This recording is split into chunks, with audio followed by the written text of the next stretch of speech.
Hey guys, I'm here today with another Journal with Me video. Today I'm going to be using my English garden collection. This was a collection, if you haven't seen, that I created in June, and it's all based around my garden. I have a video showing you a complete look at the collection and also showing you my garden and where the inspiration and the photos and everything came from. So I'm really lucky because a lot the photos in this collection are already of my garden. I didn't need to take a photo of my garden. So I'm going to just be journaling about my garden and seeing how many times I can use the words my garden in this video, and just sort of documenting about, you know, how it makes me happy and how I like the garden, you know. So I'm just rummaging through some of the die cuts and bits and pieces and just working out what I want to use, and just having a play and a look around. So I decided that I'd like to use some watercolour as a background for the pages. Now I'm quite confusing really.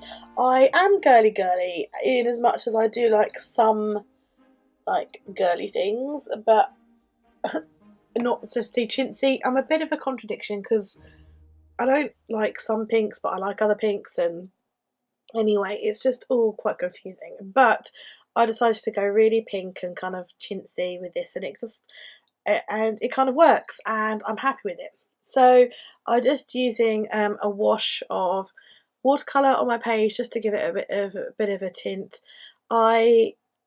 Firstly, I get kind of a little bit impatient waiting for it to dry, and I couldn't be bothered to plug my heat gun in. And secondly, I had this watercolour, this rag with bits of watercolour on it, and I kind of wondered what effect it would look like if I used it to blot up some of the watercolour and reactivated some of the colour that was on that cloth. Not much did kind of reactivate, which is a bit of a shame, but some of it did, and I wasn't kind of like digging it, so I do end up covering it over in the end, and that's okay, you know. So my process really is to have fun and stick things down and just kind of enjoy the moment of sticking things down and adding my die cuts. You'll see that I kind of keep going over and over, like working out where to place things until I'm happy, and that's kind of my process. I do kind of tend to overthink it sometimes, so I try and encourage you not to do the same as me. Going in with some more watercolour and adding a few splashes to the page, I just kind of wanted this to give a little bit more something to the background. I felt like the background was just a little bit too plain, so yeah. And I also go back in again a bit later on with some gold watercolour and do a few more flicks.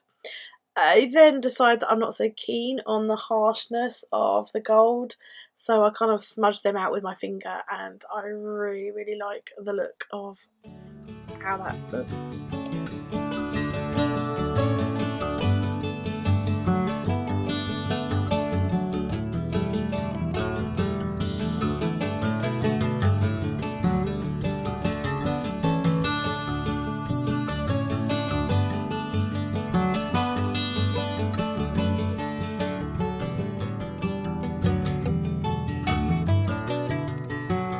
Just time to add my writing to the page. I just talk about the garden and how it makes me happy, and just a couple of things that are in the garden, just to kind of pull it all together, give it meaning, and give it like a little bit of context. So I really hope you've enjoyed my video and looking at how I journal and how I use some of the items from the English garden collection. I'll pop a link below so that you can browse this collection too. Thanks for watching, guys.